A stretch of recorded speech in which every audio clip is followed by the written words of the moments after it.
Introduce yourself, and yeah, we just take it from there. So I'm Jordan. I'm a mortgage consultant with UK Lending. I've started my own and a social branding, which is Mortgages with Jordan.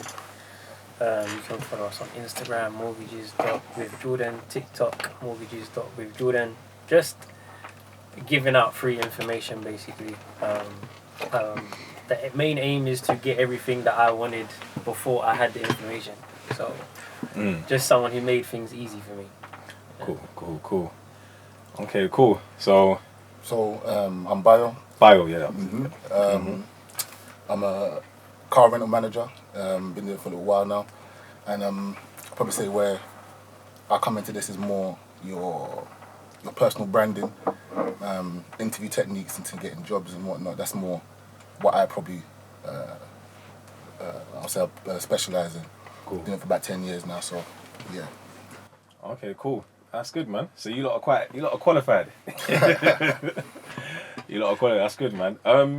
I think the best way to kind of start will just be the most easiest question, which is basically how do you, when it comes to mortgages, because obviously I hear a lot of people say different things, yeah, but the main thing that I hear is you got to have at least 10% deposit and you got to have good credit.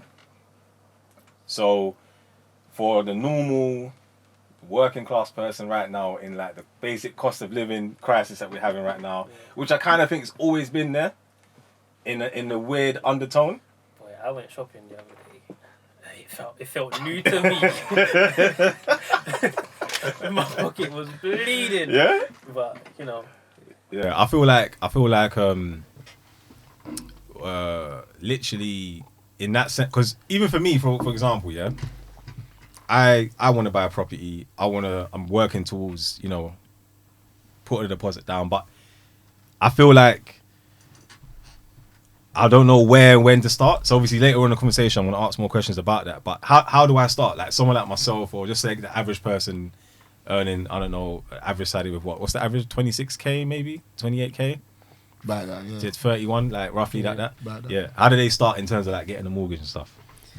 How I talk about mortgages is, if I was to give you my credit card and say, I'll go buy me an outfit or whatever it may be, ideally you would want to know how much is the balance on that credit. You would want to know how much you can spend first. So that's where I say that people should see a mortgage consultant. Find out how much you can get before you're looking at properties that are so far out your reach. What will be the point? So go talk to one first. We can assess your affordability based on incomings, outgoings, loans, credit cards, child maintenance, bonuses. It all varies. And give you a rough idea of how much the bank's willing to lend. Initially, you said you've heard that you need 10% deposit. Yeah. As a main, that's what you want to aim for. So we all, in the industry, you have kind of generalizations where we say for a buy-to-let, you need 25%. For purchase, you need 10%. There are lenders that do give you mortgages for 95%, so you only need a 5% deposit. If you want to use a scheme, so like shared ownership, that's a whole nother situation. Yeah, we're going to get to shared ownership, because shared ownership, boy, I honestly, I do and I don't get it, but we'll get to that in a sec. But yeah, all right, cool. So basically, because I know there was a friend of mine that had a situation where she earned like, I think 70k, but her monthly income was terrible, like in terms of what she kept. Okay. So the bank was kind of like, nah, we're not really going to want to lend you money. But in my head, I was thinking, is it about what they can afford monthly, or is it mainly what they earn in terms of their salary? Because her credit was good, but obviously.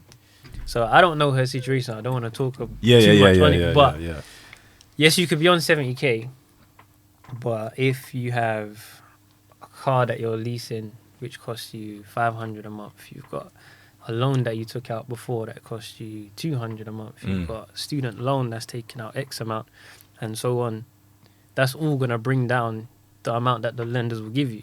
So it's the same. Think of a lender as a person. If you're coming to me asking for £100 and then you tell me you owe Bayo £50 a month, you owe your mum £20 a month, I'm gonna say I'm not giving you that 100, but I'll give you the 20 if you need 20. It's the same aspect for a lender. So I guess essentially, because obviously you do business management, and I know working in business and stuff like that.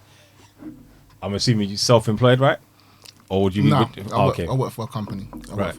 But I think, is it more about the? Yeah. Because obviously, because with that, because I'm self-employed, so I'm thinking someone whose monthly income could go high and low. How does that work when it comes to actually presenting that to the bank? Do they need to see? I think average is 2 years. I think. Yeah. So once again, it's one of those generalizations. In the main, we look for 2 years, SA 302s, and tax year overviews, which is your self-employed documents for those who aren't aware of what I'm talking about. If it's gone up, lenders tend to average it out. Some lenders do use the most recent year, which will be beneficial. Right. If it's gone down, lenders will tend to use the lower. Okay. So if let's say I've done 100K in one year, and then COVID, I've done 20. So COVID was a special case. Right. Because that's not something that happens every year. Cool. So the year after COVID, if you could present why, so if it was, for example, let's say it was a barbershop, obviously that's going to affect your income because people weren't really meant to be in the same room and mixing and being that close. So barbers, hairdressers' income tend to fall. If the year after it went back up and we could present the documents from what it was before, what it was during COVID and what we're seeing this year and how it's picking up, then some lenders were willing to take that higher income instead of that COVID year. So the lenders, boy. So basically the lenders, what you can prove, really, isn't it? you can prove, yeah. Yeah, it's about documentation. Really. So who's tougher? The banks? I'm assuming the banks are more tougher, right? Than the actual individual brokers or the actual brokers. So brokers, we don't lend you the money. We just find the best product for you. Right. Okay, I see. So if you was to go into a bank, say you bank normally with X bank, I'm not. Yeah. No, it's cool. It's cool. Yeah. You bank with whoever. Yeah. You would have to go into their bank, have a mortgage appointment, whatever it may be. But that's not to say that one of the other banks wouldn't have given you more money or a better product. Right. Okay. I So, see. for example, someone who gets commission. So commission companies, not every lender takes 100% of your commission. But how are you to know that? That's why you see a broker, and then we just say, okay, you got commission. Well, we're going to go to someone who takes 100% of your commission to get you more money. Right. Okay. I see. Yeah. I see. So we're basically we look at your whole case and find the best place for that to go. So then, essentially, let's say I had 10 grand, but I had bad credit. Yeah. Would it be better for me to see a broker first before walking into my local bank or walking into? Of course. Yeah. Yeah, because bad credit doesn't stop you from getting a mortgage. It's a bit harder, that's all. That's all. It just makes it a bit harder. But harder how? Like, is it like? So walking into your high street bank. So I was with a certain lender on Friday. I was talking about some of the cases I have on the table. They're like, yeah, we can't take none of these missed payments and stuff like that. This isn't for us. So bad credit doesn't stop you, but I just had to go somewhere else. And when I say it makes it harder, it makes it harder for myself. Someone with good credit, exactly. Yeah, someone with good credit and bad credit do the same thing. You give me the same documents, you give me the same information, then I go and do the work and come back with this is where we can go. Okay, I see. Yeah, it just affects your interest rate. So a high street lender is, and with someone with clean credit who I can just place with a high street lender will most likely have a better interest rate than someone who's got however many missed payments and that kind of thing on their credit. Okay, cool. I'm starting to understand it a lot more now. Literally, I'm blonde when it comes to this whole thing. That's fine. You know what's there, like, because I've heard so much stuff, but obviously for me, again, there's some stuff that I know based upon like family members and whatnot that I've gone through it. Like, I do know there was a story one time, one of my old colleagues from my old workplace, he went for a mortgage, yeah, but obviously he was in a union, so he must have went on a few strikes, and that was a big thing for him. When the bank was like, "Raw, what do you mean? What's strike? What's the?" He goes, yeah, it's at work, innit? I'm striking because of pay. They were like, yep. We don't know if we could even go there because... Yeah, that's just somewhere I probably would have taken somewhere else. Like, obviously, they do look at that, but a strike, you're not striking every month. This is the thing. So I don't understand how that was so hard. Like, I don't want to name the bank because, I don't want... you know what? You know? I know the man, they put a lot of money into advertising, so I don't want to be the face of that. So... You're the front line. You know what's there? Yeah. But, like, I feel in a sense of... that I didn't understand why it was so harsh, but then I kind of got it in a sense because if your company... Because he said basically what the guy was saying was if the company is losing that battle, then essentially that means you're going to be out of a job soon. So how can we verify and guarantee that after... How long does it normally take? 6 months for a house to kind of get processed or a mortgage to get processed? That at the end of the 6 months, you're still going to have a job. And then you're going to have to go through the process again. But I don't know. I didn't... Yeah, it's hard to say with the little bit of information, but yeah, that sounds like a situation you just have to find the right lender that will take that. Because different lenders have different appetites. Some are really adverse to risk. And they don't want no one with bad credit. They just want clean in and out. Other people, they'll take a view. And you pay for that with the interest rate that you get. How much, in your experience, how much people have really got clean credit? Like, clean. So... Look at him smiling. I used to work in a estate agent. Oh, right. So I was the advisor in the estate agent. And so a lot of people going to an estate agent broker, they had good credit. Okay, seen. But now when people are coming to a brokerage, normally if you haven't come through someone and that's recommended or whatever may have you, chances are you might not have good credit. So I don't really anticipate anyone saying they've got good credit. And a lot of the time, everyone thinks they have good credit. I say, send me the credit report. And I'm like, this isn't clean credit. But it's okay. So, like, would you say, like, in a sense of, like, bad credit or just credit in general? Because obviously for me, I'm thinking clean credit is no CCJs, no... mispayments, stuff like that. No mispayments, no nothing. And then, does it matter the amount of, like, debt you could be in? Like, or for example, if you've got like 4 credit cards, each credit card's like $4,000 limit, as long as you're kind of within the safe. So that's not bad credit. Okay. If you're within your balance. That's good management. Yeah. That's not bad credit. What you want to be aware of is credit utilization. So if you're saying you have a credit limit of 4,000 and you owe 2,000, you're at 50% credit utilization. Right. So if you're up in 80, 90, that's something you want to be aware of. It's not saying you have bad credit, but that can reduce your loan amount because you owe someone else money before. Right. Okay. I see. Yeah. So basically, the spending, because I feel like, with obviously with like most of these, because I feel like with credit, I got to the credit game late, really, really late, like 2015, I think 2016, because I never understood it. Like in college, you're not taught it. That's what that's what the problem is. Even Jordan, when you think about it, like when you started it, the amount of time, like you gotta understand, we come from an era or a generation where we get money. You got given money to go to college. Yeah. EMA. You got given EMA. What? You give me £30 to go.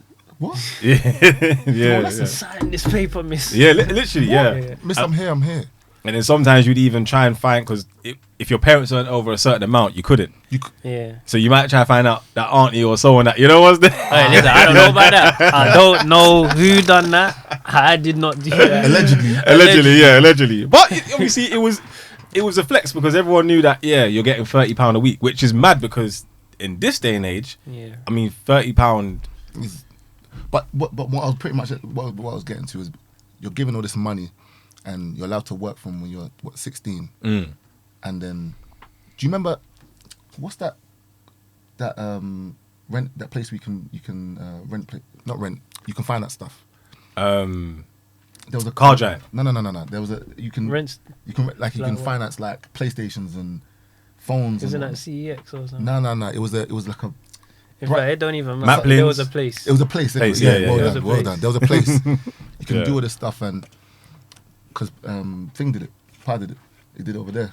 And when you get this stuff, you're put on a plan that, first of all, you're not going to understand because you're 17, 16, you don't get it. But you're allowed to do it because you got the money. And you have to pay every month to pay this item off. Right. Do you know what I'm saying? And if you don't pay it off, that's going to go against your credit score. And you're like 16, 17 at the time. You may even forget about the item that you bought. Let's say, for example, at the time it was a PS3 or whatever it is, and you put that on credit and you don't pay it off, now that's going to affect you later. So I think it's just about teachings from the beginning. That's where probably we haven't let ourselves down, but we've been let down, shall I say. And I just said that you started in 2015. Yeah. You know, how late is that? You know Yeah, what I'm saying? super late. Thinking about it now, like when it comes to your children or the next generation, we have to teach them from early. This is what credit is. This is how it affects you in the long run. And I think that's why a lot of us, as you said, you know, how many people come to you with they think they've got good credit. But the problem, it's not even that they have bad credit. It's the problem they think they have good credit. Yeah. Because they ain't spent. That was me. I can't lie. I walked into Car Giant and I was like, yeah, my credit's calm. Like, I ain't got no credit cards or nothing. And the guy's like, all right, cool. Went on my file and he's like, yeah, you haven't got no credit. That's another thing. No, that's a serious situation. Your credit report, basic way to explain it is to say how trustworthy you are to lend to, basically. So going back to the education side, I was a science teacher before. And I remember, you know, you're told make sure they do this in form class and this, and in one form class I was like, everyone just put away your books. I just want to talk to you about like credit cards for a minute and stuff like that. And I'm teaching them about credit cards and I'm telling them about interest. So I'll never forget. Hold on, so this is in the science class? Yeah, it was in my form class. I was right. It was form class, and I was like, so what's form? What do you mean, like form? You know, before you go to lesson, it was secondary school. So before you go to lesson, you have your initial form class. Yeah. Take a register. Yeah. So I was with my form class, and I was just like, guys, I just want to talk to you about this. Okay. Talking to them about student loan, because I remember the first time I opened that brown envelope and it told me how much I owe. I called everybody just to make sure I was not the only one who owed that much money. From student loan. I had no idea about interest was clocking up like that. Overdraft. All of that stuff. So when they sent me that letter, and I feel like, sorry to cut you, but I feel like even with that, at school, because like what you said is deadly, because you're walking into some of these places and you don't really know. Like, I used to see my brethren go and get laptops from Curry's and that. I'm like, how'd you get a laptop? Oh, I got to pay a month. I was like, I'll just pay for it. He's like, no, it's going to help with my credit. And I was so anti it because I didn't understand it. But I think for them, they didn't understand it either. They didn't, no. So they just took the actual laptop and, like you said, or the camera, or it might have been like a TV. And then it's something unnecessary. And it's like, I don't know, £500, but they're paying like £12 a month and whatnot. And they might miss 3 or 4 payments, and that's just damaging to their credit up until a certain time. So obviously to do that in school, which is, I think it's a bit weird for the school not to teach it. yeah. It's you know, the question you have to ask, what teacher, or what parent is going to stop you from doing what you're doing? it wasn't even like, so I'm not going to blame no parents, don't want to blame no teachers either. But when I was doing it, I knew that the whole thing was they're meant to be reading during form class, because some people, that was their only time that they would get to read. So it was just like to keep students on with teaching. And I must look to the left, and the head of year of my form group was standing there looking at me, and I'm there talking about taxes. And I was like, she was a lovely lady. She was just like, no, carry on, like just do what you're doing. And I just wrapped it up. And I think, but it's good you did that though, and I feel like it would be good to get you doing that again. Yeah, I'll definitely just go into schools and do that. But a little half an hour, even if you're doing it in form, a little half an hour. How many kids? How much kids? Half the school will love money. Yeah. You know what I'm saying? So why would you not do that? Why would I not want to know how to make money or to manage money? Or I think the mentality I had. Well, I'm going to talk about my upbringing. Before you get there, how did they receive it though? No, they was cool with it. Like, they was cool. Yeah, I was, when I was teaching, I was 21. So my relationship with my students, relationship with my students was very, like, we was close. We were similar in age. I could talk to them on just a real level. So yeah, they were pretty receptive to it. So yeah, it was okay. But mainly for my background, I'm not going to talk about you guys, but it may be similar. Everything was about just owning it outright. Just, you want to buy that? Buy that. You don't owe no one else money. It was always, I don't want to owe no one else money. Same, yeah. When I started to understand money, just small things. I think my car insurance was due 1 month, and I was like it was renewed. So I was like, I don't really have the money because I was so used to paying it off the whole year, so I don't pay the extra when you pay monthly. And that's when I really got into credit cards, and I was like, okay, let me look for an interest only one that I can spread this over the 12 months. So I'll pay on the interest only, then I'll just pay back my credit card each month. So that way. Okay, I see. But that's something basic level that people don't really think about. So with obviously, because you do business management, yeah, and how does it work with businesses when it comes to even just getting credit and lending? Because I feel like, I could be wrong, I feel like you guys may have a bit more of a easier open door to get credit versus an individual person. Most companies have a company credit card. Most companies will have a company credit card with your name on it. I've heard about that company. You know what I'm saying? Mine doesn't, to be fair. Yeah. Mine doesn't. But I learned from early to... So I have 2 credit cards. One will be everything personal, and one will be everything work-related. So everything work-related, I'm still getting the benefit from the credit from it, because I'll put everything through expenses. So if I pay for anything on this, it'll get paid back to me because the company will pay it back into my account, and I'll pay it off with the credit card. But yeah, I think most companies have a business bank debit card. Most companies like to start off with. When you get a business credit card, that company is probably earning good money, because as you said, when it's a debit card, it's very easy to get out. To get you don't have the VAT registered company. There's very little things that you need to get that. But to get a company credit card, you have to be able to show annually how much you're making every month, and it's got to be a certain amount for you to get a credit card. Otherwise, it doesn't even make sense to have the credit card. If you're going to get the credit card and the limit is £500 or £1,000, what are you really going to need that credit card for? Yeah, I have heard some stories though. Some people have used that credit card. Oh yeah, but mad, yeah. But more time they get fired. yeah. But I know what you mean. It's okay. So cool. So then, I guess do you reckon it's easier to start with a business in terms of obtaining credit and using that to? I wouldn't. When you're starting a business, if you're starting a business, I wouldn't say that's the best way to go. Because the whole point of you starting that business, because you're starting a business. One, you want to know how much you're going to be able to make in this. You want to see if it's lucrative to yourself. Otherwise, it's something that you're going to have to push to the side for the time being until you have enough money to invest in it properly. But if you can't bank on yourself in the beginning, I would say, I don't know what your opinion on it is, but if anyone's trying to get used to credit, I'm not going to say, go start a business and get a business credit card. Yeah, that just makes no sense. Because some people, I hear some people sometimes they'll be like, I know in America they call it, is it LLJs or something like that? LLP. LLP, yeah, get LLP. For us, it's more a limited company. That's a separate entity. For someone just getting started on credit, first thing I'll say is, are you on the electoral roll? Yes. Just something as basic as, are you on the electoral roll at where you're living? So when you're talking about someone with no credit history, that factors in.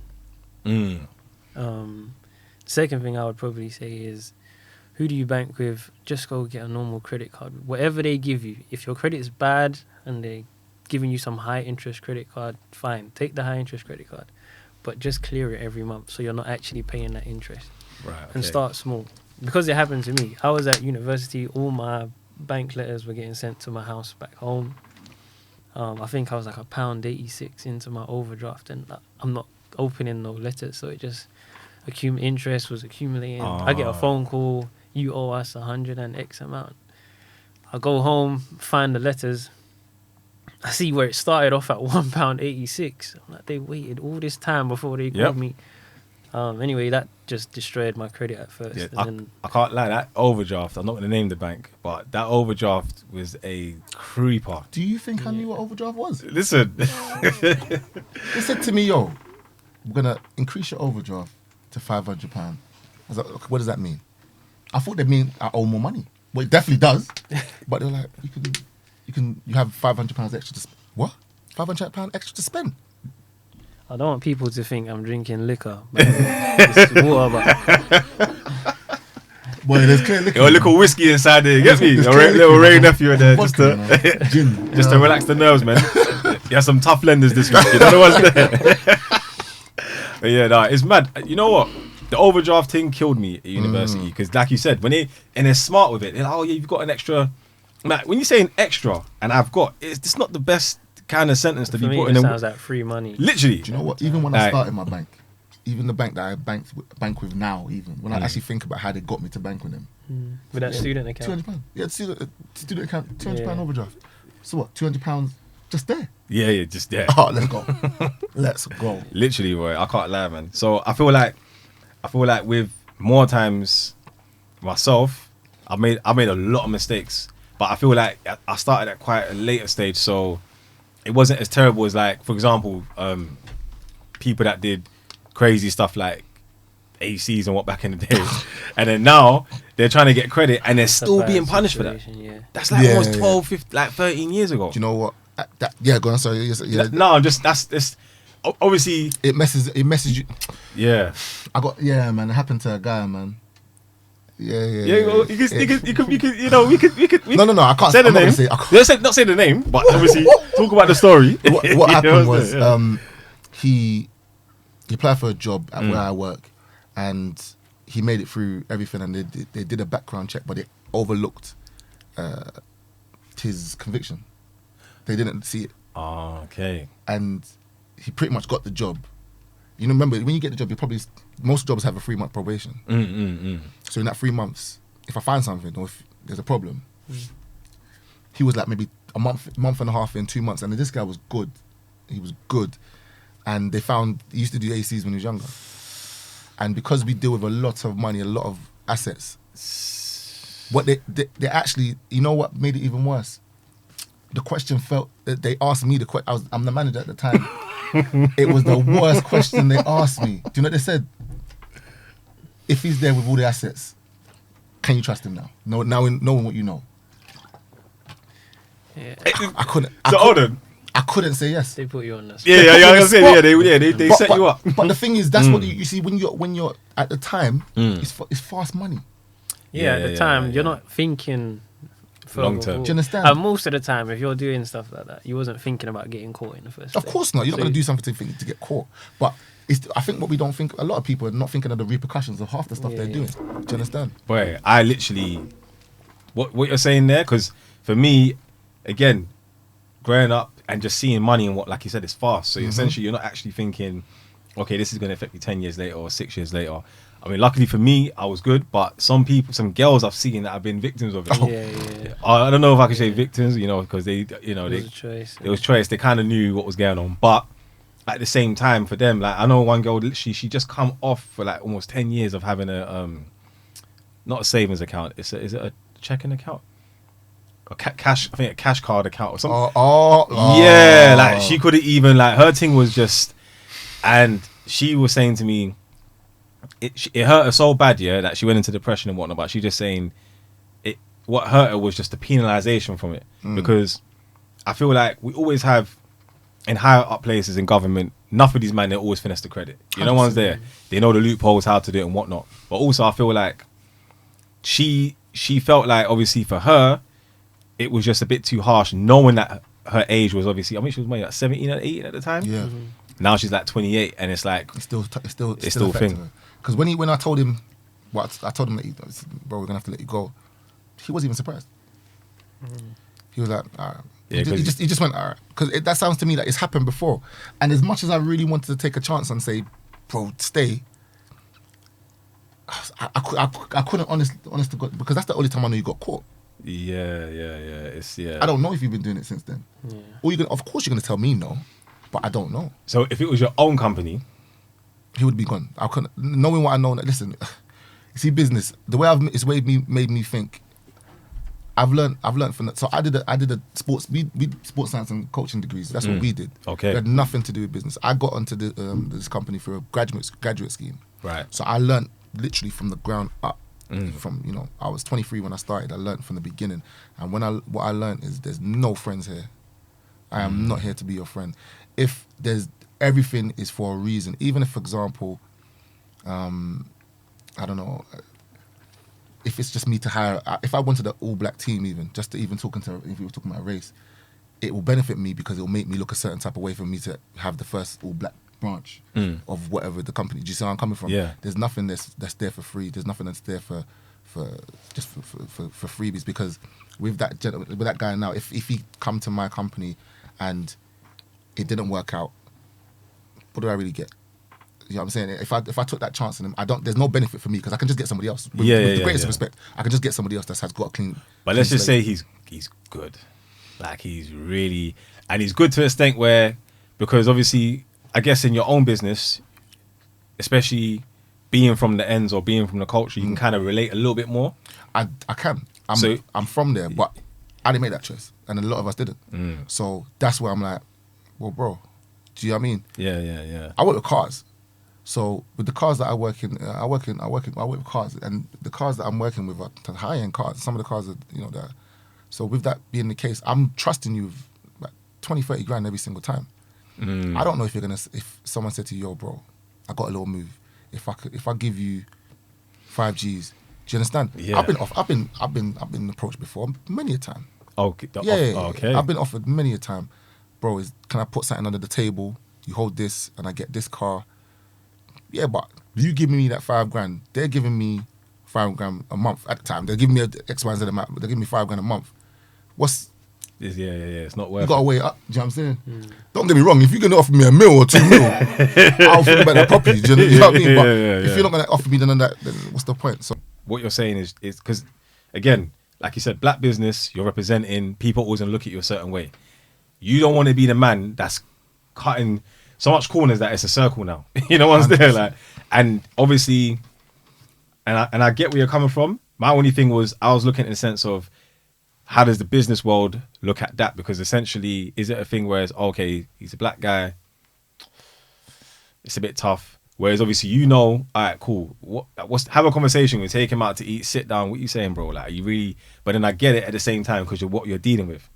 Because again, a car, I can only imagine how much insurance, how much. There's so much that goes into it that you have to really, really weigh up the pros and cons. And yeah, you want people. Like someone took a chance on me. Remember, I have a degree in something that's nothing to do with what's going on. Yeah, you know what I mean? Someone definitely took a chance on me, but the chance they took was in regards to knowledge, not in regards to behaviours. That's where we have to differentiate the two. Do you feel like then? Because it's with what you're doing, and I feel like with just the way where we come from and that, I feel like a lot of education needs to really, really kind of 100% to happen. Like really, I feel like even with just the way, like in those situations there, how do you come back? Because he might actually, in his situation, might want to turn his life around, or you might have a student, for example, that don't want to do their reading. They want to listen to what you got to say, but then the school might turn around and be like, all right, cool, but it is form class or it is form whatever. How do you reckon we could, or what would you guys do in terms of helping that? So if you got someone like that again, and you can see, well, you know what, every 3-4 months I'm getting these man that have kind of got this, but they're good. How would you then manage it? This is where it comes to personal branding. This is where it comes to your own brand and what people see when they look at yourself. If you make that mistake, it's up to you if you want to make that mistake, define who you are and how you're going to move from then. You have to accept the consequences that, if you've done something, if you've done an AC, you've done a move, whatever you've done, and you've come back from that. Sorry, you've served your time, you come out, now what? Now, if you decide to do absolutely nothing, you have to accept the consequences. It's not really, yes, it's that you went to prison or you've done the time you've had to do, but it's more the repercussions of when you come out. You're looked at a certain type of way. You're going to be perceived in society a certain type of way because of what you've done. So it's up to yourself to try and build your personal brand. Now, I'm going to be honest with yourself. I'm not 100% sure how you'll build your personal brand coming back from ACs and in that way. But I'm not going to lie to you, I don't. Yeah. But there's, to show that you're trustworthy, are you part of a committee? Are you part of a cause? What are you doing for me to say, you know what, he done that, but also he done this and this and this. Now with that guy, he didn't have this, this and this. This happened 4 years ago from that time, if I'm not mistaken. And within that 4 years, I think he just had a regular job. Unfortunately, it was, I think he worked at a food market, a food supermarket or something like that. But my point being is, you made that decision, you got caught with what happened. You have to accept that you're going to have to work harder than an average person to get back into society as normal. Because if we're being honest, if you could go back into society and everything be normal, I think a lot more people. There's a lot of people go to prison already, but a lot more people will go bin and think nothing of it. Yeah. Because if I can go back to society and everything's gonna be calm, then I'm gonna worry about it. You know what? I agree with you in a sense of because I'm Ghanaian, yeah. So I've gone Ghana, visited, loved my country, love my people, but boy, when it comes to business, listen. I'm Nigerian, bro. I don't even know what's there. I don't even have to say that. And I feel like for me, it's been a journey. But one thing I've learned, and it's something that someone told me that was also from the UK and was from Ghana as well. He was building a school, and he basically must have seen me out there. We was talking, and then I've come in the taxi now. I've given the taxi driver like an extra 10 Ghana cedis and that. So then we're talking, whatever. Then we're getting to the next place. I gave the taxi driver an extra 5 Ghana cedis. The next one, and then the third one, he was like, "Bro, like, you're really generous, innit?" I'm like, "No, obviously, these man, like, they're going through it." And he said, "Be careful with the profile that you build, because if you're consistently giving tips out to all these different man, because prior to that trip to Ghana, I was in Egypt doing the same thing. First time going there, I didn't understand the whole dirham thing. I'm thinking, raw, like £10, 100 dirham, it's light work." And boy, I didn't realize why there was so much man outside my hotel wanting me to get in their camel, wanting me to get in their taxi, wanting me to get. I was thinking, right. And one of the guys again said the same thing. He said, "Yeah, because 100 Egyptian is £10 to you, but it's £100 to them. It's like £100 to you. So if you're giving it out freely, you're showing that you've got money, and that it's easy to get from you. All I've got to do is be nice to you." So I went there with the mindset thinking they're obviously at a disadvantage, which they are to an extent, but they're not. Because if you look at Africa, majority of African men are rich because everything they have is theirs. They bought it. They don't use credit. Do you see where I'm coming from? They never use credit to get their house. Yeah. A lot of them build their houses. Don't get it wrong. There is in Ghana, especially, I know in Accra, you probably might, I don't know if you do know, but the mortgage market there is a bit different. Like they start from 12%. A lot of their rates are a bit more higher, but essentially people just see it a bit more easier to build a house and then take it from there. But what you find is everything is cash bought. So I'm going there thinking, these guys are suffering poor, but that's the marketing for them. That's the game for them. So I get where you're coming from when you're saying in terms of like your profile, because again, if you do want to work with companies like that have got big money, that have got all these cars, that have got all these opportunities, but they can see that, all right, cool, to his people, because that's how they're going to see it. He's given out these favors here and there, and it's not really beneficial for us because these man, even if they ain't got serious records and whatnot, why is he giving them a chance? Unless they're like super, and even then, I still feel like that's still it's the exception, not really the rule. Exactly. One's there. I've definitely been looked at as that's the thing. In the beginning, I felt that I didn't even, not that I didn't like. Obviously, I'm proud. I'm from Hackney. I'm born and raised. That's me. But when I go to work, I don't like bringing it up because it comes with a stigma. It comes with a certain. Oh, you're from Hackney. Oh, you must. Watch him. Yeah. Even when you're dealing with the public and it's black man in business. Oh, it's good. Okay, I'll apply the same way he did. If it was a white guy, you wouldn't say that. Sometimes you just don't want to be seen as the black guy that made it. No, Bayo made it. It's I made it. Do you know what I'm saying? I learned the same way he did. We had the same opportunities. But as I said, when you're a black man, or when you're, I don't want to make it seem like it's the same. Yeah. When you're a black man and you're black, and he was a black man that was convicted for something, you have to accept it. You have to work extra harder. To get to where you want to get to. So would you say with it being on just obviously the topic of race like that, would you say being a mortgage broker, would you say it's harder to, I keep saying mortgage broker, is it just broker in general? No, or is mortgage broker. Mortgage broker, Yeah, okay, cool. yeah. So would you say it's harder for black people to acquire property based upon their race, or do you feel like it's just based upon how they manage their finances? Would you see a disparity there with lenders? In my situation, I deal with more black people, to be honest. So if you was to ask me to compare it, I don't have enough to compare it to come Cool. up with something. I think there was someone who done some form of study submitting applications in one name compared to another.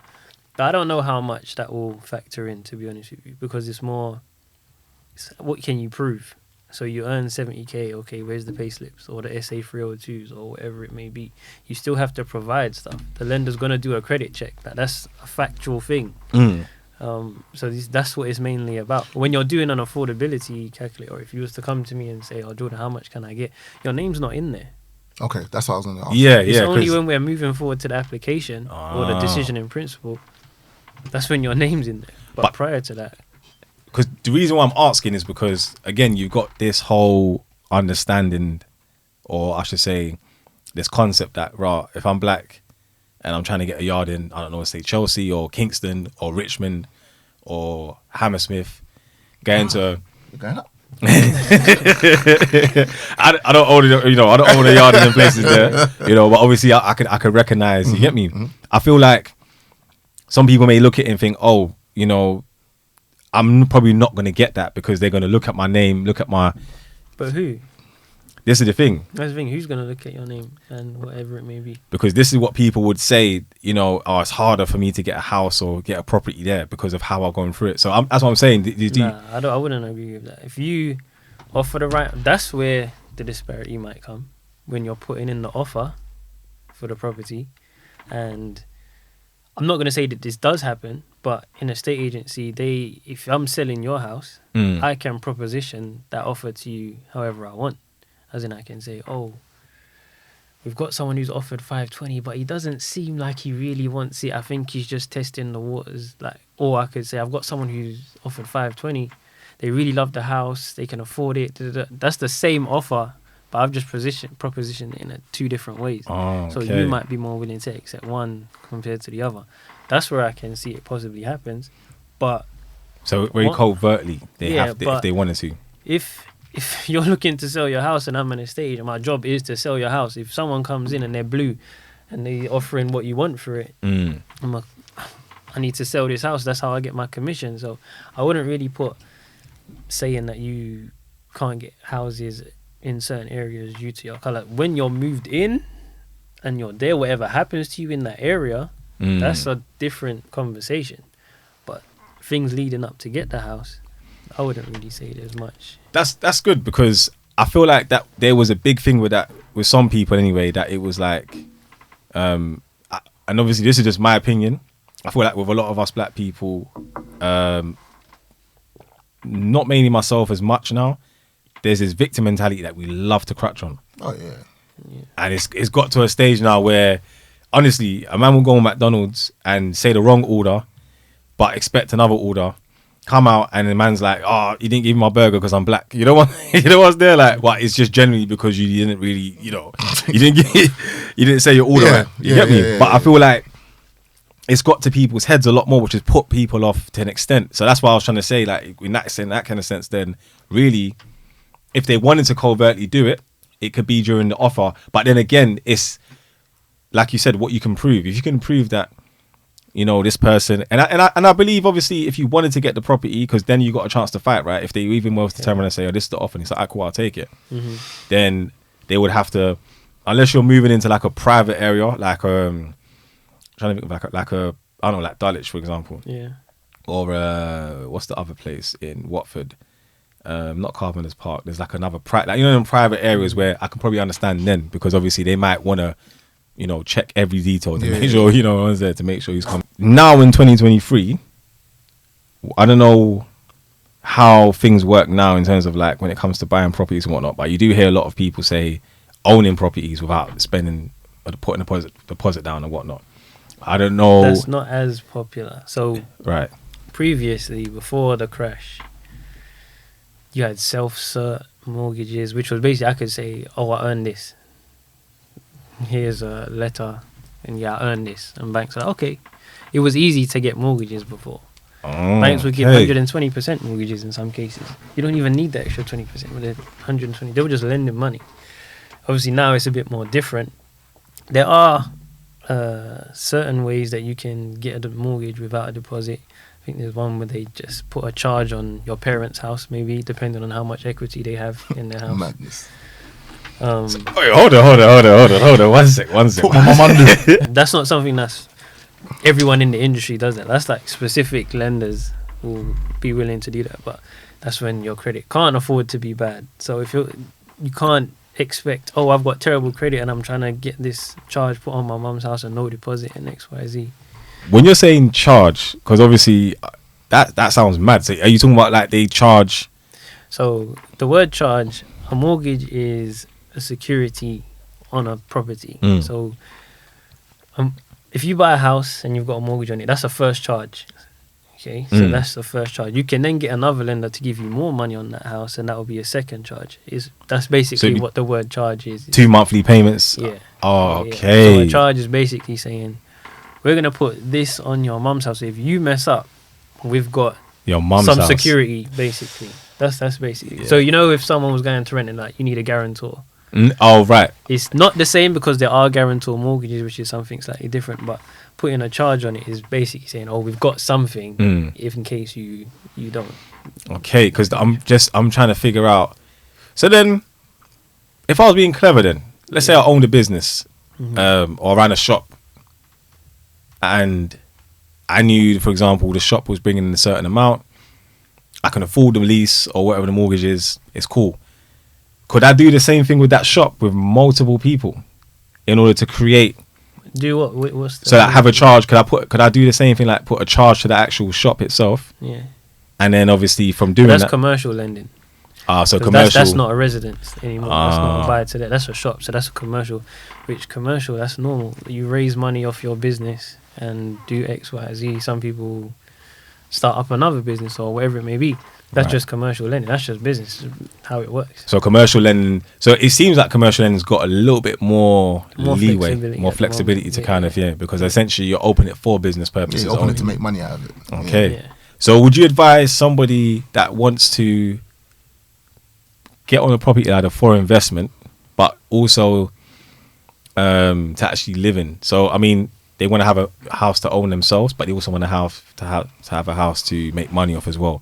What would you kind of advise them? Was in two separate. Two separate, yeah. How would it work? Would you say, okay, make sure your first house is like a buy to let, or would you go down the path of own your first home, live in it, and then maybe, I don't know, how does it work with that? What would you advise in terms of making profit? Because I feel like a lot of people buy houses based on the fact that it's going to be worth this 20, 30, 40 years later. Get to 20, 30, 40 years later, they're 60 something years old now, and it's like, it is worth that, but the process of getting it to that actual level of getting my money or selling a house is a whole different thing. For those people that probably would want to have that return a bit more earlier, what would you reckon that's the best advice on starting? So when it comes to property, you normally have two separate sides. You've got appreciation, so that's the value of the house going up. Then you've got return in terms of, if I've got a house, I've got a buy-to-let house, the mortgage is costing me £100 a month, but the rental I receive is £500 a month. That's your rental yield. So those are two different things in terms of, you might go somewhere where you get a high return each month, but the value of the property isn't going to move up as fast as it would in London. Oh, okay. Whereas in London, you might have to have a high mortgage payment, and your monthly rental might be £100 more, so you're making a far lower yield. So that's what someone needs to think about. Are you okay. looking for a quick return each month, or are you looking for the property to go up in value and receive money that Change, way? yeah. In So terms then- of the whole switch over, Yeah. if you have a residential, you really want to get you're either going to need savings, or you're going to hope that your property increases in value, so your equity is around the 25% margin. You want your equity to be around 20 to 25%. And remember, with buy-to-lets, how much you're lent isn't based on your income. It's based on how much rental will that property achieve. Oh. So if a property achieves 1,200, you could get 240. But if a property gets 2,000, it might get 300 plus.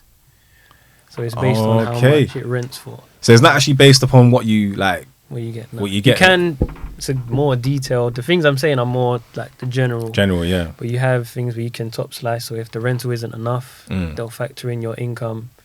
At the minute, I would say the buy-to-let market is in a situation because with the rate changes, basically, if you was getting 300k from your rental last year, and we done the remortgage and we was able to get it to 75%, this year that 1200 isn't giving you that same amount you was getting before. So if it's time to remortgage, you're short.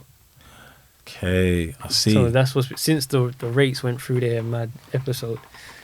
That's the situation we found ourselves in. So now it's like we're looking at portfolio landlords. We're looking at the whole portfolio, and like we might have to sell this one, or we might have to just do a product transfer on this one. Like we're really having to plan around this situation that we're in. Do you feel like I don't know if you've travelled a lot, but do you feel like London itself is just tough in general when it comes to just Yeah, London's a shake. Yeah, you can feel it though. You know when you've gone on holiday or you've gone somewhere and then you get to King's Cross and then everything is just fast and tense. Yeah. You can feel it.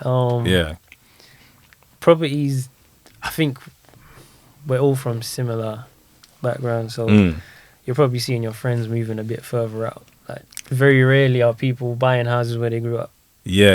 And that just shows you what kind of situation we're in at the minute. Even with the right, I know with the right to buy it. Yeah, right to buy for me. If I was offered that, I'm doing it. Okay, so you reckon even till today in 2023, you're still? I'm doing it. I'm potentially getting around £116,000 discount on a house in London. If I can do it, I'm doing it. And then with that, would you need to have? Let's just say, for example, what salary would you need to have if say the yard's worth 700 over 700,000 in London? A council house. Remember, these are on council houses. Yeah, so probably council house. Let's say 4-bedroom flat. Okay. Probably worth more, but let's just say roughly around about that and above. But you were earning like say 50k. Not gonna work. But it's not just one person. Okay, so you would have to. If we was a family, I'm taking your income. I'm taking your income and my income. But we all have to be in a tenancy, right? No. Okay. So you don't actually all have to be on the tenancy. You just have to have lived in the property for the past 12 months and it's your main residence. Oh. So if your family and have lived in the property for 12 months is your main residence, you can be on the application.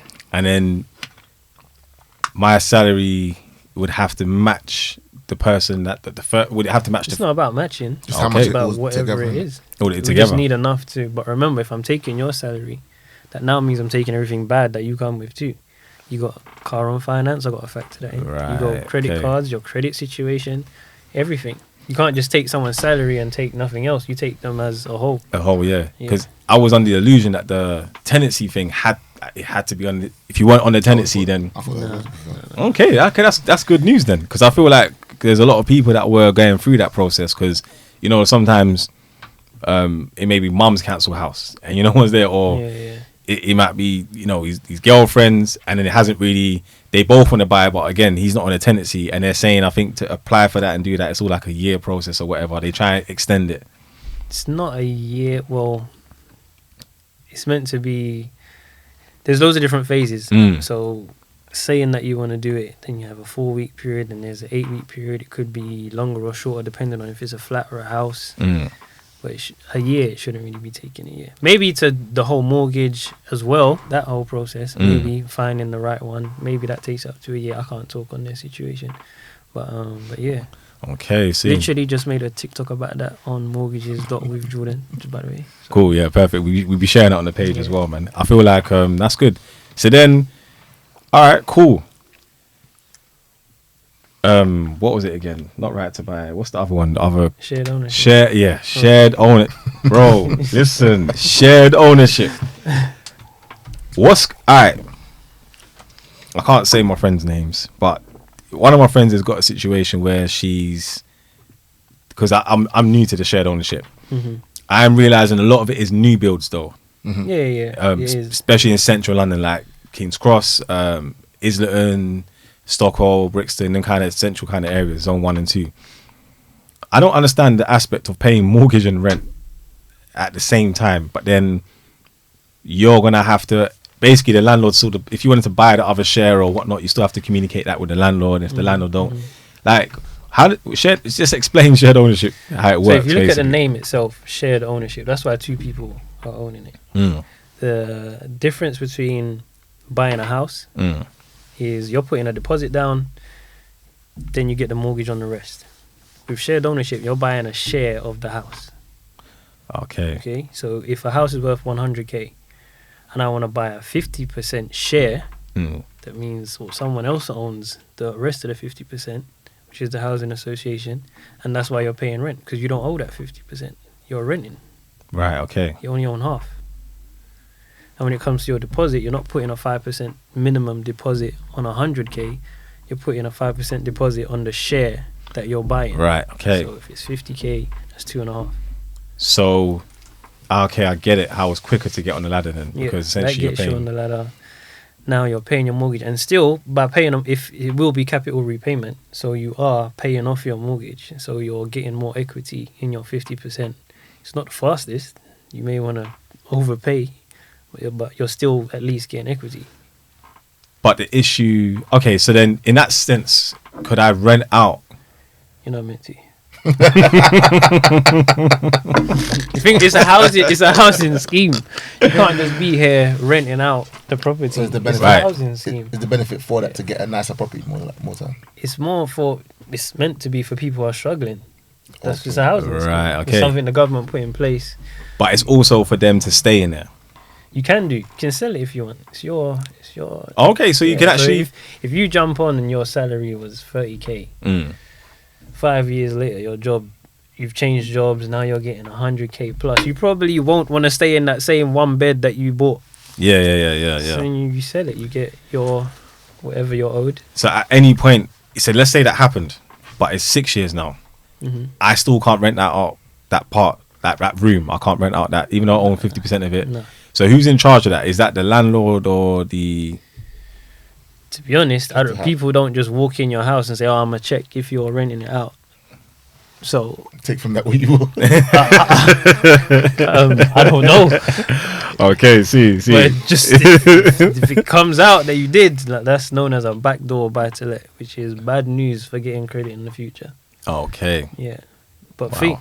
I was speaking to someone who worked for the council at the time, and their job was to see if people were renting out their council houses and stuff. And they were like, yeah, sometimes the way we find out is the most simple thing. I think they was knocking at a house one time and the neighbour was out and they were like, oh, is Mr. Bayo here? And they were like, Mr. Bayo? No, Janine lives there. And then that was it. And that's what I mean about they may not come knocking at your door. I don't know what they do or don't do. But it doesn't take much. Someone in the block could say, if you've got someone who reports stuff and then they report it, that's all it takes. So then that concept of paying rent and mortgage at the same time, how does that work? Is it a thing where does that now? Just two separate direct debits, basically. Okay. Yeah, so you're paying your mortgage to whatever lender it is and paying your rent to whoever that is. And the more shares you buy, obviously your rent decreases. So could you have an opportunity to buy the remaining share course. if you wanted to? Yeah, as long as it fits affordability wise. But remember, if you're gonna dilly dally, and now that house is worth more, that 100k house, when the rest of the 50% was worth 50, if that's 200k now, that 50% is now worth 100 because it's 50%. It's not. Don't look at it as a figure when you're looking at ownership. It's more about what is it worth currently. They will send the value out, and it's the same if it goes down in value. 50% of whatever the market value is at that time is what you pay back. But if it goes down, could you sell? Yeah. Okay. If someone's willing to buy it. Like I said, I don't know nothing about this or these situations. I'm just literally, I'm I'm trying to learn because that's what I would hear. Definitely, yeah. I didn't understand that because I was thinking, I didn't know it was solely government owned. So hence why you was mentioning housing association in a sense. Yeah, so the landlord is the housing association. It's the same. Oh, okay. Yeah. Seen. Yeah. Oh, okay. Yeah, the only reason they couldn't is because it didn't fit affordability. That's the only reason. Probably the reason why. If it doesn't fit affordability, then we can't. So we can't put you in a financial situation you can't handle. Right, okay. I see that's why a lot of people that do have council houses sometimes get moved into them shared ownership situations. I do see that quite a lot recently, especially when they've knocked down some of the old flats and whatnot. Okay, seen. Yeah, that's a lot then. That's okay, that's cool. Because I didn't realise that with shared ownership. So if you really wanted to get on the market quicker, then could you do a buy to let with shared ownership? So if you have a property on shared ownership, you're not meant to have any other property.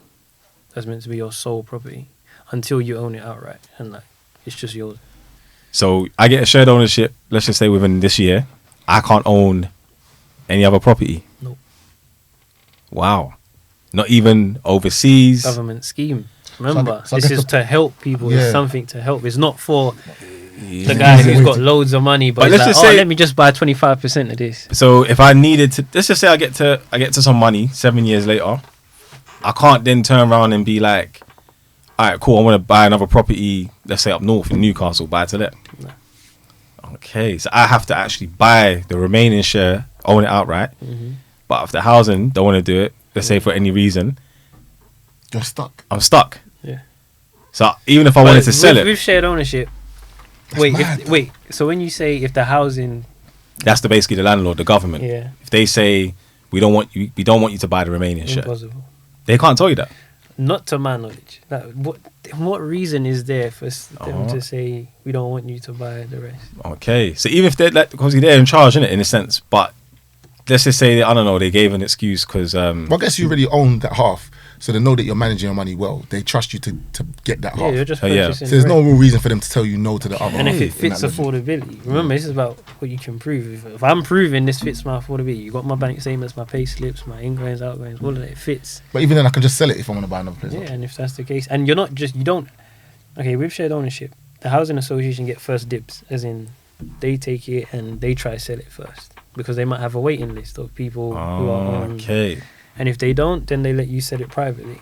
So it's not impossible to sell. As in, if housing association don't want it, then it's not to say you can't sell it privately. If they sell it, Mhm. do they end up just getting a little bit more than what you would if you was to sell it yourself? Ideally, everyone wants to sell it Like for profit. what? Yeah, as Right. much as you can. Okay, it's a sticky one. It works, but it's a bit. You could be stuck, yeah. You could be stuck. I mean, there's always again. That's where we talk about, nothing's for free. You know, if I'm gonna take a little dip on how much deposit I take from you, I'm not gonna go. It makes sense when you say it like that. I'm not gonna let you just go do it all over. Because if I had enough money, Yeah. I'll do shared ownership everywhere, and that means I've got that many houses, Okay, so and I'll definitely be renting a house. yeah, because Hypothetically speaking, Allegedly. cool. I want to ask just probably want to talk about one more thing, and it's HMOs. And obviously, I don't want to mention people's names, but I've seen a lot of guys online.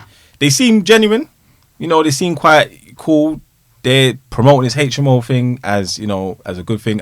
Just explain what is HMO in for the audience that probably don't know about it. So the main difference will be you're renting it out per room.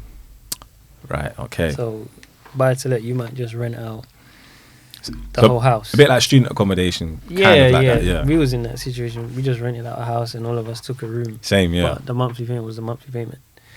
HMO is more. was it in London? The HMO is more. This person's renting this room. They're paying X. This could have nothing to do with me. That I don't know this person, and they're living in the next room. Mm. That's HMO.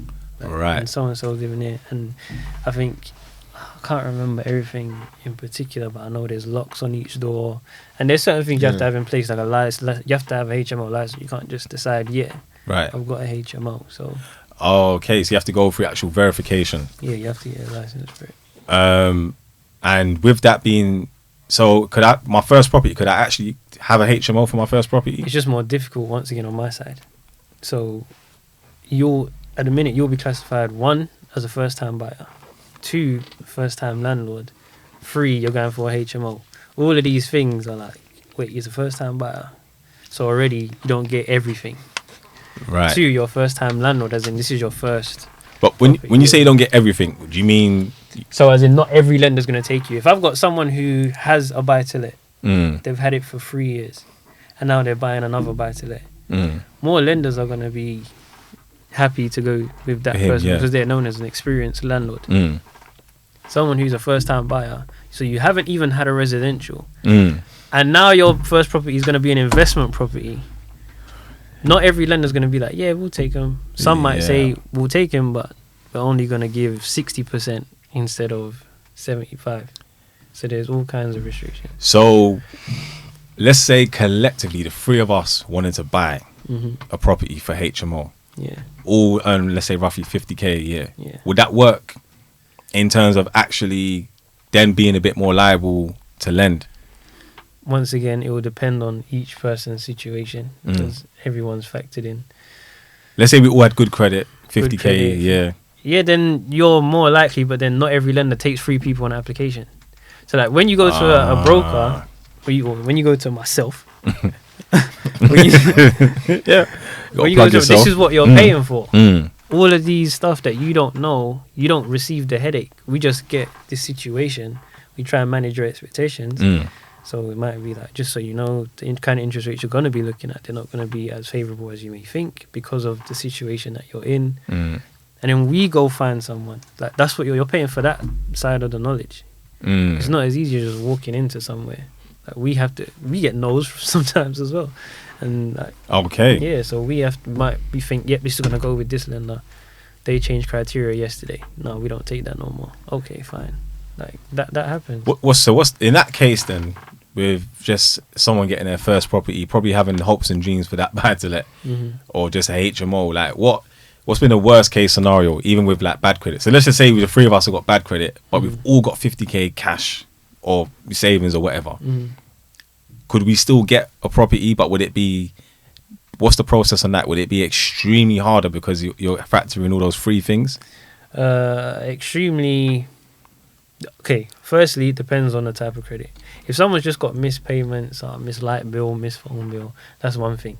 Someone's got default CCJs. Now you're taking this to another place. It's not impossible though. It's not me saying that that's impossible. That just changes the degree of difficulty. So you got bad credit. Your first time. It's not. I wouldn't say don't bother trying. Like definitely go in, let someone speak to you, assess the situation. They might tell you just from early, nah, this isn't gonna work. Maybe you should just get a buy-to-let first, and that's more feasible and whatever. Okay. Yeah, if I was in that situation, I would probably just go for a buy-to-let first. Probably try to fix my credit as well.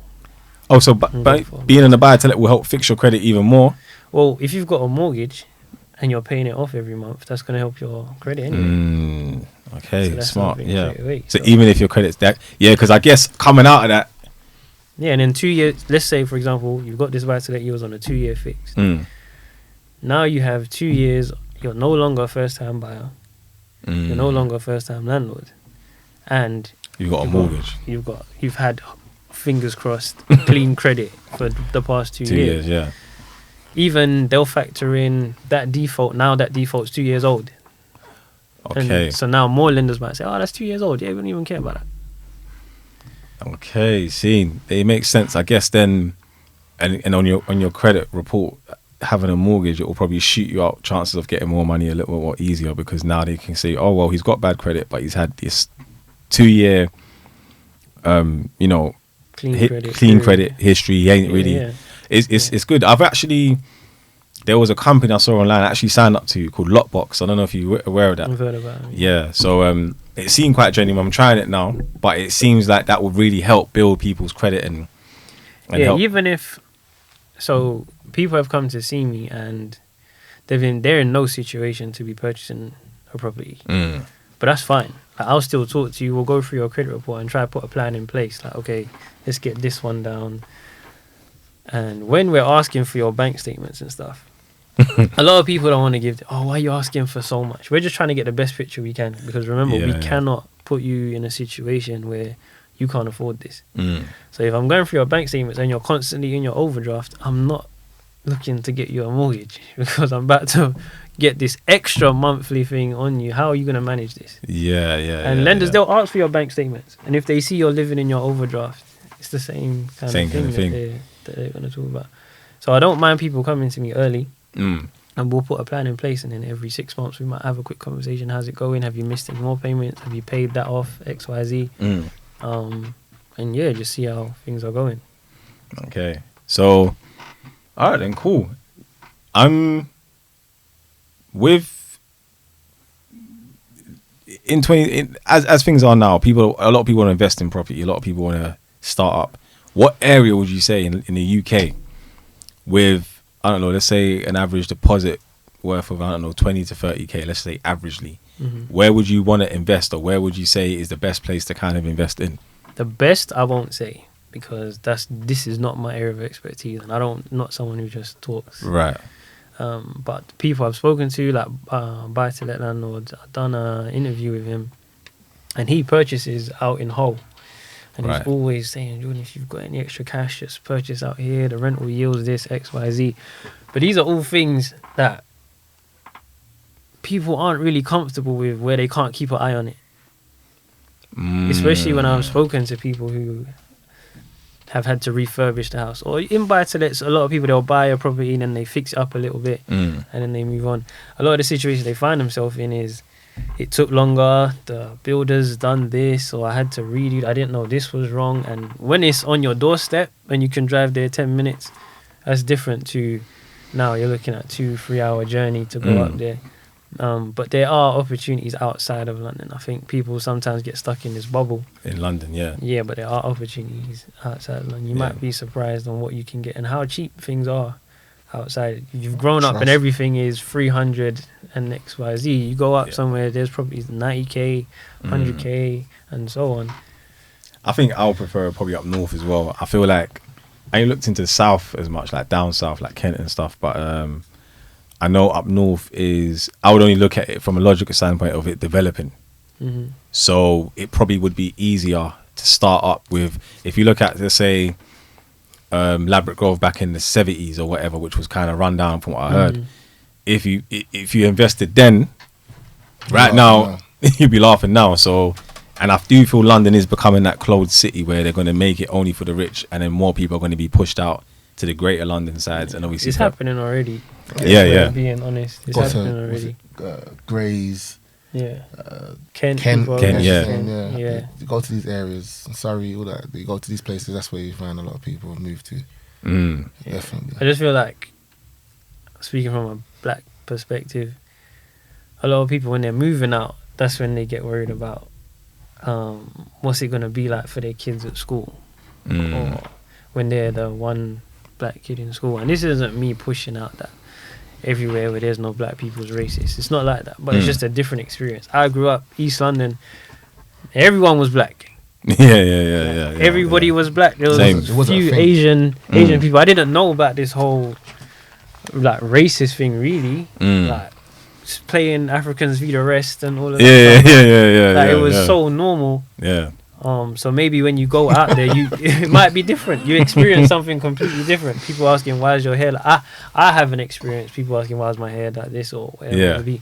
But for someone who does move out into Greater London where there's not so concentrated, that might be a concern they have. I think for me, I would move to where the black people are. I think that's where I'll start off with. So, can you though? That's the, what? Where, is there black, how many communities do you have? I don't know. You know what? I mean, outside of London. So I know. All right, if I was to work my way up northways, and we're looking at the M1, you've got Luton. Oh yeah. To an extent, Milton Keynes. Heavy, a lot of Nigerians there, a lot of Ghanaians. Yeah, Northampton as well. Yeah, Northampton. What's the other one? Not Northampton. It's just in between Lincoln and Nottingham. Oh yeah, Nottingham's been the bare bit of people. So I feel like if you're looking at, I mean, obviously if you want to go like Hull, if you're looking at Hull, Leeds, I know you got Chapel Town and them places there in Leeds. You're a travel boy. But trust me, I'm listening to you. I'm like, I don't know.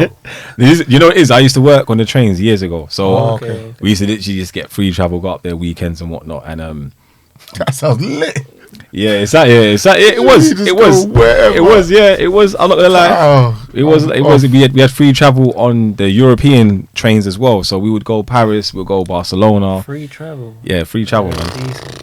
It was crazy, but I mean, I don't know how it works now, but I know back then it was amazing to go places like Leeds and see like a whole Caribbean community there. And I'm like, I can get a patty in Leeds. Like it was weird, but I did realize and start to see that, okay, there is other areas. I know Scotland, I know Edinburgh, I don't know the exact black areas. I know there's a lot of black people in them particular areas, but I didn't know that.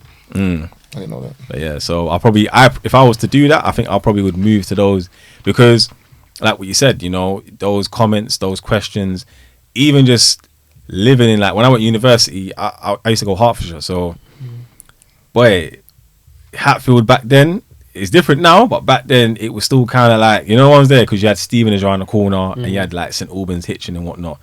And yeah, because we're students. I ain't talking about my uni experience. you want to share?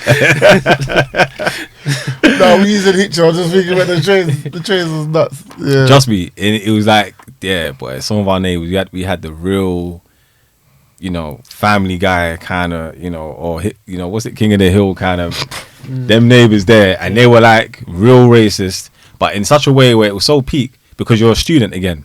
So essentially, you got to look at the age dynamic, and also just the way they just weren't used to it. Yeah. But that time, I feel like they were probably like the last of it. Like if you go Hatfield now, it's just loads of black people, completely different. So have you ever done anything overseas? Do you have any knowledge of anything like mortgage wise overseas? So overseas, no, but people from overseas purchasing here. Yeah, we've done quite a few. Okay, so you get people from overseas purchasing. Yeah, because there's money to be made in property in England, in London. So you have the people who have the finances. They always want to buy something over here. So what's the most difficult situation that you've had and you've learnt from, in terms of, because I feel like with you guys, do you guys get penalised if things don't work a certain way, or if you haven't checked things on your end? Yeah, if we don't check things properly on our side and we're saying someone earns whatever it may be and they don't actually... all of these things, I think there's something, I can't remember what the lenders use, but there's something on that side. I was told once, I don't know how true this is, that they look at how long it takes for us to submit documents. So if we put in an application and they come back and say, can we have this, and this doc? If we're taking ages, sometimes that could count on you. Not as in it will get your application declined, but they look at you as a broker. Apparently, I don't know how true that is. So I'm assuming then you guys have a reputation then as well. Yeah, of course. To uphold. Yeah, you've got a reputation. You getting things in accurately and that kind of thing always works in your favor. You end up having a relationship with the lender themselves. And yeah, it's just about what you're willing to. It's always a risk. So even for myself, they do a credit check on me every year. I can't be in super debt because it makes me more liable for bribery. Raw. Yeah, so I have to be in good shape. So if someone's coming to me with all this, I'll give you, I'm not risking this for you. I'm sorry. Okay, so they need to make sure your credits... Yeah, I have to be on point myself. But let's just say, even if it doesn't happen that way, and you don't get bribes, will they help you? Who? I just, in terms of like, just, So you mean, so hold on, let me get that straight. You mean that the actual lenders... No, so... Yeah, you go through the FCA, financial conduct. Right, okay, yeah, that's what. Okay, cool. That's what I'm trying to get at. Compliance, they check your credit and you get all of these stuff done. Right. No one's gonna come to you and say, "Oh, Jordan, you need to pay." You're dealing with finance. Yeah. I don't think they should be educating me on how to clean up my credit. Cool. When I'm looking at credit reports every day. So then they rely on you to be competent. Competent to actually. Hey, I see. Yeah. I didn't know that, boy. That's actually. There's a lot of stuff that the compliance side that go into it. Even still, FCA number 9188885. By the way, just in case the FCA is listening, I am authorized. Hopefully they're not. There. But if there's a lot that goes into it, but as I said, that's what you pay for. It's not your headache. When you come to myself to do your mortgage, it's not your headache. If you give me everything I need, and I'm going to ask you questions, of course, what was that payment? Maybe if you got 10k going into your account, I'm going to ask, what is this? Have you got any evidence of it or whatever may have you? And then we go out and just find the best deal for you. And even after, let's say the rate isn't what you thought it was, but you go ahead with the mortgage, we send you a letter saying we went with this lender because the lenders that were cheaper either not going to accept your default. This one didn't lend you enough money. We tell you exactly why we're going to the lender that we're going to. I see. That makes sense then. All right, cool. I mean, boy, you've educated me today. Where I've learned a lot in terms of just the whole actual process itself. What would you advise then? I know first time buyers is a common thing. What would you advise anyone that actually, wants to get into a mortgage first, but they don't understand? I wouldn't say they don't understand, but they want to go in for profit, but also... What, as in a buy-to-let? Buy-to-let, it could be buy-to-let. It could just be just even them owning a house and they're buying their mother's house, they could, or their council estate. What would you like to see, or what would you advise them to before they come to you? Because obviously you want to make your job easier to an extent. And I feel like when people are listening to this, it's about them learning, all right, cool, the basic level, besides having good credit, because even that's a bit broad, because again, people don't know how to have good credit. Even up until to this day, they may still like I would recommend something like Lockbox for now, because I can see what they're doing in terms of like how, you put down, I think it was just like £20 a month. It ain't very minimal, but it's just about the history looking more cleaner to lenders and whatnot. So if you do want to, but what would you advise? Like just I think this is gonna sound like I'm just trying to plug myself, but literally this is why I'm doing what I'm doing. Like Mortgages with Jordan is for this whole. Feel free, bro. Plug this whole plug situation of I don't know what I'm doing. I've got a blog site that hopefully when this gets released will be up and running. It's all Mortgages with Jordan, so you'll be able to find it. It'll be on all my stuff anyway, and that's got top tips for improving your credit. It's got I want to buy a property, but I don't know where to start. I would say do the research first, because it's easy now. For me, I look back and I think, if I had YouTube when I was doing my GCSEs, how can I fail? You've got TikTok, you type in mortgages on TikTok, there's loads of information. Obviously, you always want to find someone who's viable and knows what they're talking about. But I would just say do a bit of back reading first, because someone could say, I want to buy to let. Do you really know what that entails? You might end up having to have a management agent, so now you got to pay that fee. Did you know about that fee? Do you know that the boilers and all of this stuff you're going to have to cover, have enough for rental voids, all of this kind of thing? So I would say just find out what it is, but don't rush. Don't rush, because social media is a highlight reel. So you're going to see the pictures with people with keys in their hand and, he's got a house and they've got a house, and then you're like, I'm still at my mum's and XYZ. Run your own race, man. Do your research. Put savings aside if that's what you're looking to do. Put your savings aside, or your investments, or whatever it may be. And then just go and talk to an advisor and say, this is what I want to do. I can't talk for all advisors. Some, when they see the cases, this isn't going nowhere, it's okay, we can't do it, see you later. There's other advisors like myself that will actually help you. Okay, you can't do this right now. You're going to need to get to X amount, and then you'll be in a better position to blah, blah, blah, blah, and so forth. And don't focus too much on your number. When people say, my credit rating's 666 or 777. Felt that one in my chest. But it's something. The credit rating is whatever it may be. The credit rate, the number itself, isn't what I focus on. It's why is it that number? What did you miss? When did you miss it? How much was it for? Is it satisfying? So more the history. Yeah, exactly why your score is that way. That's why we ask for the report. Not just, don't send me that front page with the number. I need the whole report. Yeah. That's more important. So even looking into that. And when people check their credit, they might find stuff on there that they don't even know about. That's happened to me. Where I was ready to do someone's mortgage, submitted the decision in principle. Their report was 6 months old, but they were like, no, it's fine, nothing should have changed. It gets declined, and I said, there's something you haven't told me. Yeah. They didn't know that someone had done something on their account, so they had fraud done on theirs. It was literally a month after that report was produced, so that's why it wasn't on that one.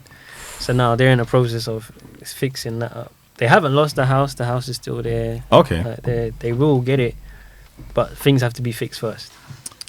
It's Pete, I guess. So really, I feel like what I've learned today, but is you got to really have a keen eye on your history, a keen eye on what you're spending, and also I feel like there has to be a lot of discipline from what I'm seeing. Yeah, if you're now we're in this whole spending crisis or whatever. If you're at your parents and you're just giving them whatever money, you're not really managing the bills though. You're just giving your mum, oh yeah, mum, here's £300, here's £20 or whatever. When you're in the situation and now everything is on you, that Wi-Fi, and you're thinking, nah, man, I don't even. Everything's on you now. That's a whole different thing. So I would say, just look at what you're spending on. Just go through it really, and talk to your parents. How much is this bill normally? Some families are open to talking about finance, some are not. Yeah, and just look at what you're spending on, because once you move in, that's all on you now. Everything that you'll start turning off that light. I know. I stay turning Put off that hoodie on. Yeah, put the hoodie on. Yeah, instead of the heating. I got a smart heat meter, and I looked at the thing, and I was like, "Raw, the kettle." Boy, You got to boil that kettle and then pour the water in a flask. There's a tip for you lot. Put the water in a flask, keep it hot for longer. You ain't got to boil it for a little while. boy, I might have to take that. I might have to take that one, you know, because I'll come in, put the heating on, put this on, put that, and I'm like, "Raw," I'm just seeing everything going. Gotta use that timer. Yeah, man. So when I'm cooking, turn off the heating. I'm like, nah, this gonna heat up the house itself. I'm not having heating and cooking at the same time. I'm gonna use that cooker, that heat. I'm gonna use it. yeah, you know what? For real, because you know what? I'll come into our yard sometimes, yeah, and it's like it's cold. I'm thinking, all right, cool, put the heating on. Then I'm thinking, there's no point heating up the bedroom if I'm not going to be in there for the next six, seven. No one's there. Then I'm going to be cooking, and I'll be cooking. I'm thinking, raw man's hot. Not realizing I've got all the heat. Yeah, you know what's there? You know what's crazy? Open the window. Yeah. When we was at uni, when we used to get cold in the house, Yeah. like, I was on the heating. Like, if I heard the pipes expanding, I'm like going into people's room. What are you wearing? No, put on a hoodie, man, before we turn the heat. It got to the point where if we got cold, we would go all of us into one man's room and watch TV in there and be like, "Cool, this is gonna heat us up. Like, we don't need to turn on the heating." Wow. It's not even a joke. That's what we did. No, I feel you. I think there's 1 month our bill was like £23. Yeah. Yeah, you lot did well, boy. I lived with eight people, 2 girls. So 2 virgins had their girlfriends or whatever, and then it was 6 of us. 6 guys, and boy, like, I remember in the first house, it was so cold. Our boiler broke one time. The landlord just wasn't. I mean, I don't blame him. He was just like, boy, I can't lie. Christmas, I don't know if how it's gonna work. We had to iron. Like, I had to iron my bed, literally. Iron my bed Crazy. to actually keep any kind of warm of it. You know what's there? Literally, it was mad. I remember I messaged you. Bro, my face is cold, bro. I messaged you. I remember that. I come look to him and he was like, "Look," and I'm just seeing his breath in his bedroom. Hey, So listen, funny, man. The living conditions were a bit. it's peak. University weren't easy, you know, and I feel like, but it was a good test, and it showed me that, look, this, you know, and then certain man will be, the heating's on, blow heaters on, the TV's on, just for Blow vibes. heater? Nah. Blow heater. No one had that. You couldn't own that. What? Blow heater, brother. That needs sign off by at least 3 or 4. You know what I did? Every 6 months, we'll sit down, look at the bills, whatever. All right, cool. You know what? You pay the gas bill. How you use it the most. So we'll give you the money. It's coming out of your account. So now, you're going to now realise and think, oh, right, they might have taken £600. But you're hitting us up for the money. Yeah. But technically, you're the one that's using it the most. So, but yeah, it's peak, man. It's peak, but Uni life. But yeah, growing man. pains. Trust me, brother. But yeah, guys, thank you very much for coming down. I appreciate it. Yeah, man. You want to plug your socials, or both of you, Bayo as well? For me, it's just mortgages.withjordan on Instagram and TikTok. If you go on there, you'll see the link to the blog site. So, yeah, that's it. It's more, if I was to do it, it would be more on LinkedIn. Okay, cool. It'll be more on my LinkedIn. You can message me on there. It's Bayo Shabby. You'll find it. SHABI. Not many men with that name. So you should be finding that. Send me an email. It's all there. We can go from there. No problem. Cool. Perfect. I had him on Insta, just see a bit of raving. I don't know what he's talking about. It's all alleged.